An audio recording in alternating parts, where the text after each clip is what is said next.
உங்கள் தந்திவன் தொலைக்காட்சியில் சின்ன திரையின் சிங்க பெண்கள் மாலை 7 முதல் 8 மணி வரை காணத் தவறாதீர்கள். சின்னத்திரை நடிகர் பாலா, நகைச்சுவை நடிகர் சதீஷ் போன்ற திரை பிரபலங்கள் கையால் விருது என கூறி ஆசையாக விருது வாங்க வந்தவர்களை அலைக்கழித்த சம்பவம் திருப்பூரில் அரங்கேறி இருக்கிறது. என்ன நடந்தது பார்க்கலாம் இந்த செய்தி தொகுப்பில். திருப்பூர் மாவட்டம் பல்லடத்தை அடுத்த அருள்புரம் பகுதியில் உள்ள தனியார் திருமண மண்டபத்தில் அரங்கேறிய காட்சிகள்தான் இது.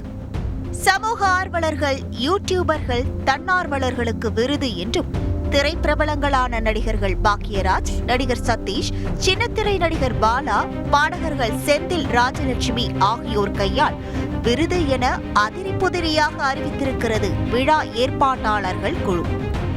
இதை நம்பி ஒவ்வொருவரும் விருதை வாங்க 2000 முதல் 4000 வரை பணத்தையும் கொடுத்திருக்கிறார்கள்.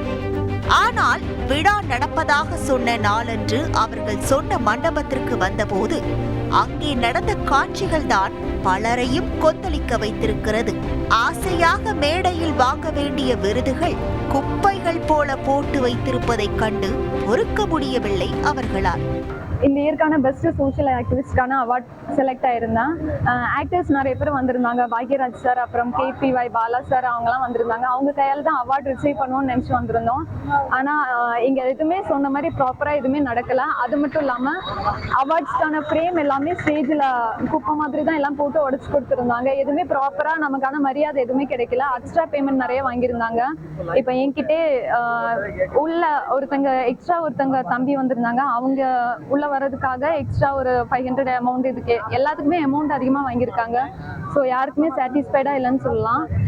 லாங் டிஸ்டன்ஸ்லேருந்து வந்தவங்க நிறைய பேர் டிக்கெட்ஸ்லாம் புக் பண்ணியிருந்தாங்க. அது எல்லாமே கேன்சல் பண்ணி எல்லாமே 9 o'clockலாம் ஃபங்க்ஷன் முடிஞ்சிரும்னு சொல்லியிருந்தாங்க. பட் 10 o'clock ஆகியும் ஃபுட் எதுவுமே ப்ரொவைட் பண்ணல. எதுவுமே ப்ராப்பராக நடக்கல. டிக்கெட்ஸ் விற்றுருக்காங்க. VIP டிக்கெட்ஸ்க்கான அவங்களுக்கான ஸ்பெசிஃபிக் சார்ஜ் கிடையாது. 500 rupees பேசிக் டிக்கெட் வாங்கினீங்களா VIP சார்ஜில் உட்காந்துருக்காங்க. 1000 ரூபா 2000 கொடுத்து டிக்கெட் வாங்கினீங்களா லாஸ்ட்டில் உட்காந்துருக்காங்க. ஃபுட் கவுண்டர் வந்து எல்லாத்துக்கும் இப்போ நைட்டு டின்னர் இருக்குன்னு சொன்னாங்க. சிங்கிள் கவுண்டர் போட்டு டேபிள் சேர் கூட கிடையாது உட்கார்றதுக்கு. எல்லாருமே கீழே உட்காந்து சாப்பிட்டாங்க. இந்த அவார்டெல்லாம் கொடுக்குறேன்னு சொல்லி பாலா ஒரு கையாலையும் சதீஷ் அவர் கையாலையும் கொடுக்குறேன்னு சொல்லியிருந்தாங்க. கடைசியில் அவங்க கையாலையும் கொடுக்கல. கொஞ்சம் பேருக்கு அவங்க கையால கொடுத்தாங்க. அப்புறம் அவங்க டைம் ஆயிடுச்சு. ஏன்னா இவங்க பண்ண சொதப்பெல்லாம் அவங்களும் கிளம்பிட்டாங்க. இங்க என்ன நடந்துச்சுன்னே தெரியல. சர்டிஃபிகேட் வாங்குறதுக்கு நாமினிக்கு வந்து ஒவ்வொருத்தருக்கே 2000 ரூபாய் பேமெண்ட் வசூல் பண்ணிருக்காங்க. கிட்டத்தட்ட அதுவே 100 பேர் பக்கம் இருக்கும். பிளஸ் டிக்கெட் சேல்ஸ் பண்ணிருக்காங்க. இதுல வந்து உண்மையிலேயே ரொம்ப மன அளவுல உளைச்சலுக்கு ஏற்பட்டது அப்படின்னா சமூக ஆர்வலர்கள் தான். ஏன்னா கையில துட்டை போட்டு செலவு பண்ணிட்டு ரோட்ல காடு மேடெல்லாம் சுத்தி மக்களுக்கு சேவை பண்ணிட்டு இருக்காங்க. அவங்களை கூட்டிட்டு வந்து அவார்டு கொடுக்குறான்னு சொல்லிட்டு இப்படி பண்றது வந்து ஏற்புடையதா இல்ல. ஸோ இதை பத்தி நிர்வாகத்தை கேட்டதுக்கு அங்க உள்ள கொஞ்சம் கசகசப்பு தள்ளுமுள்ளாச்சு. அதுக்கப்புறம் வெளியே கூட்டிட்டு வந்து ஃபர்ஸ்ட் டைம் பண்றோம், எதுவும் நீங்க இது பண்ண வேண்டாம் இந்த அப்படி இப்படின்னு சொல்லி பேசினாங்க. ஆனா ஃபர்ஸ்ட் டைம் பண்றவங்க இந்த மாதிரி செலிபிரிட்டிஸ், இவ்வளவு செலிபிரிட்டிஸ் கிட்டத்தட்ட 4-5 செலிபிரிட்டிஸை கூப்பிட்டு இவ்வளவு பெரிய ஈவென்ட் பண்றாங்க. ஃபர்ஸ்ட் டைம் பண்ற மாதிரியே இல்ல. எனக்கு தெரிஞ்சு ப்ராப்பரான பர்மிஷன் இல்ல. ஏற்கனவே போலியாக டாக்டர் பட்டம் வழங்கப்பட்ட விவகாரம் சென்னையில் பெரும் கொந்தளிப்பை ஏற்படுத்திய சூழலில் திருப்பூரில் நடந்திருக்கும் இந்த விருது சம்பவம் பலரையும் அதிர வைத்திருக்கிறது.